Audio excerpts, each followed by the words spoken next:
Mais on a reconnu ces deux assaillants. Le lendemain, son père est parti se plaindre chez leur commandant. On a pris son père, on l'a fusillé.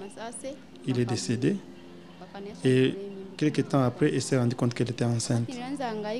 C'est ainsi que, quand la grossesse a évolué, et presque à terme, elle a trouvé un moyen pour arriver ici à Bukavu.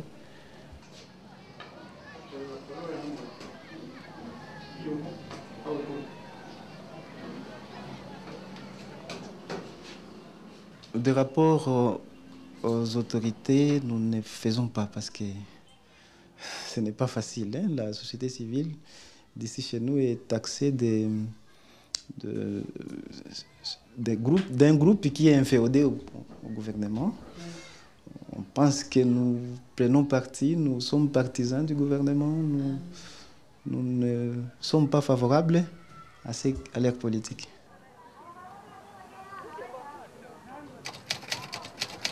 Moi, le chef de parquet, près ce tribunal de grande instance d'Uvira, siège secondaire de Mwenga Shabunda à Kamituga, ça fait pratiquement 2 ans que ce tribunal n'a pas siégé pour plusieurs raisons. Il y avait des raisons liées à la sécurité, des difficultés aussi avec de collaboration aussi avec certains militaires. À part les viols, il y a les exactions terribles, les arrestations arbitraires, les amendes sans quittance. On arrête des gens arbitrairement. Je suis fonctionnaire, j'ai un grade de commandement, je suis un chef de bureau, mais je ne suis pas payé. Je ne suis pas payé. Mais on a instauré un système. Par exemple, il y a les cautionnements. Les cautionnements, c'est-à-dire que quelqu'un est placé sous mandat d'arrêt provisoire. Et vous payez un cautionnement, c'est-à-dire on ne veut pas vous garder pendant longtemps à la prison. On vous demande de payer un peu d'argent et vous payez cet argent. Et cet argent qui doit, à principe, si vous êtes acquitté devant le tribunal, vous revenir. Mais nous gardons cet argent pour nous et nous l'utilisons. Mais c'est abusivement que nous utilisons cet argent. J'étais responsable de la centrale de la Someki à Kamituga. Et quand la guerre a éclaté, nous avons organisé un comité d'assistance technique qui a repris la maintenance de la centrale en demandant une petite cotisation à tous les bénéficiaires du courant électrique à Kamituga.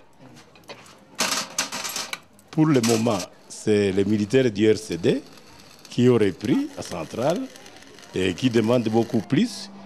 Et la centrale maintenant fonctionne à la saturation parce que les 3 turbines marchent jour et nuit 24 heures sur 24, étant donné les surcharges causées par les raccordements qu'ils ont fait moyennant $300.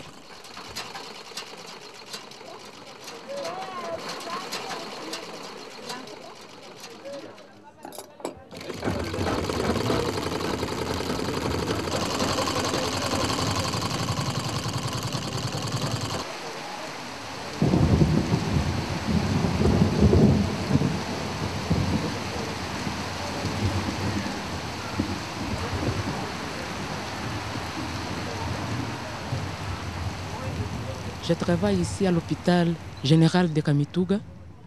Ça fait au moins 20 ans que je suis ici. J'ai toujours né à Kamituga, grandi à Kamituga, et je suis toujours là, à Kamituga, depuis à l'époque de la Somenki.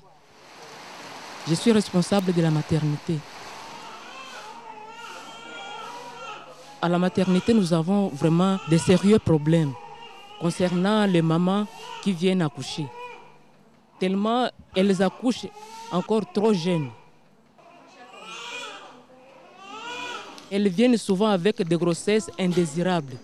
Donc, par exemple, une maman qui était partie au champ, violée avec un militaire là-bas. Elle attrape une grossesse indésirée. Elle vient à la maternité accoucher, démunie. Elle n'a pas d'argent, elle n'a pas quelque chose pour couvrir son enfant. Alors nous avons vraiment de sérieux problèmes à la maternité. Nous atteignons 160 accouchements par mois. Nous avons une moyenne de plus ou moins 30 à 35 cas par mois de césariennes. Et la plupart, ce sont des jeunes femmes qui n'ont pas encore dépassé l'âge de 15 ans. Donc, avec tous les problèmes, parce que les bassins, en ce moment-là, ne se sont pas encore bien développés, ce qui provoque des cas de disproportion fœto-maternelle et il y a beaucoup de cas de césarienne au niveau de l'hôpital.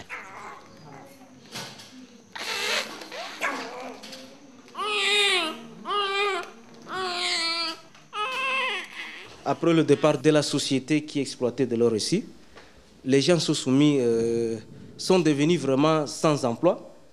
Ainsi, dans une famille, parce qu'actuellement, ce sont les mamans, ce sont les enfants qui supportent la famille.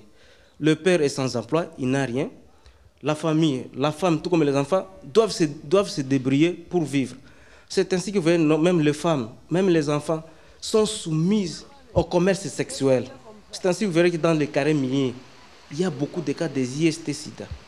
Parce que là, vraiment, on est obligé de vendre son corps pour vivre.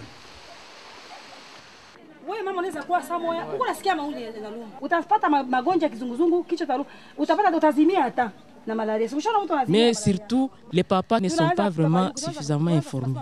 Et en plus, ils ne se contrôlent pas dans les carrières de l'or, là où ils creusent de l'or. Souvent, les femmes libres y vont, ils font ce qu'ils veulent là-bas. Et leurs femmes restent ici à Kamituga.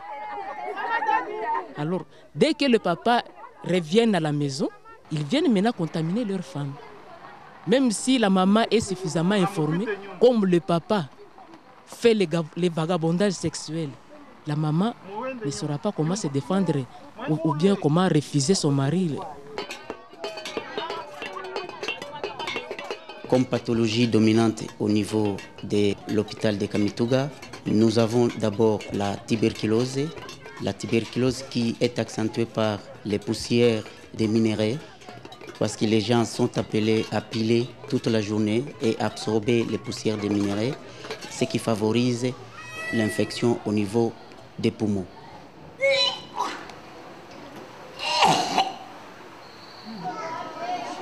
La deuxième pathologie, c'est la malnutrition. Et la malnutrition qui est accentuée par l'insécurité, parce que la population ne fréquente plus leurs champs depuis le début des deux guerres, depuis 1996. Ce qui fait que tous les champs sont dévastés, ravagés par les bandes armées et la population manque de quoi s'alimenter.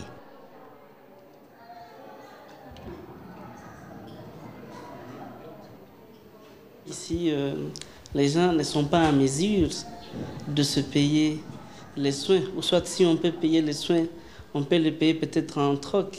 Par exemple, vous pouvez voir dans le service de chirurgie, où il y a des femmes qui ont déjà fait à peu près 6 mois, ils n'ont pas payé. C'est la raison pour laquelle vous pouvez voir beaucoup de malades internés là-bas. Donc ils sont déjà guéris et ils ne savent pas comment se payer les soins et nous les gardons. Peut-être qu'après 1 mois, on peut payer peut-être $1 ou $2. Après 2 mois, jusqu'à ce qu'il va totaliser le $30 là d'une intervention chirurgicale, notamment la césarienne. À l'époque de la Somenki, les travailleurs de l'hôpital avaient un salaire. Donc c'est la société qui donnait les salaires aux travailleurs. Mais pour le moment, nous touchons seulement les primes. J'ai $40. Alors nous sommes obligés de faire des petits commerces pour suppléer un peu les salaires. $40, j'ai 5 enfants. Mon premier fils étudie à Bukavu, ma fille étudie aussi à Bukavu. J'ai mes 3 enfants ici. Pour payer les Minerval, vraiment c'est impossible. Vous prenez d'abord la situation nette comptable au début, vous les trouvez. La situation nette comptable de la fin de l'exercice. Dans le temps quand la société existait, nos élèves allaient faire la pratique à la Somenki. Mais pour le moment, il n'y a plus de collaboration puisque la société n'existe plus. C'est pourquoi nous manquons de matériel. L'atelier est sous-équipé. L'enseignement que nous faisons, c'est un enseignement qui est pour le moment théorique. Et l'Ingal, c'est combien?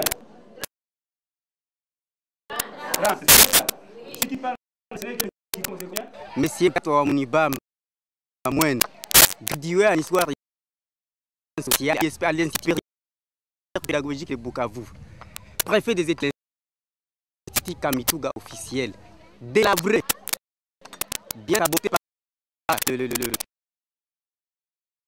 les gouvernements en place. Délabré, bien limité, bien abîmé. Nous ne savons pas où les mettre. Les football, ça s'appelle maintenant aux gens qui ne doivent pas l'utiliser. C'est un terrain scolaire, mais ils sont spoliés par le RCD. On fait beaucoup d'argent dans ces terrains. Il y a 5 000 balles, sans pouvoir investir. Même si on ne donne pas les cartes, on vous dit, on vous coupe la tête.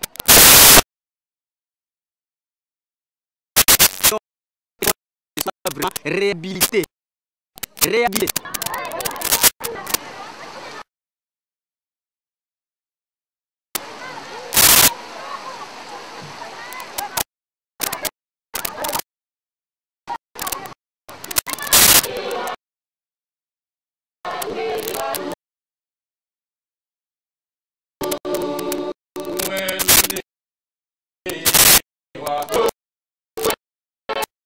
L'aviation pour le jour en concurrence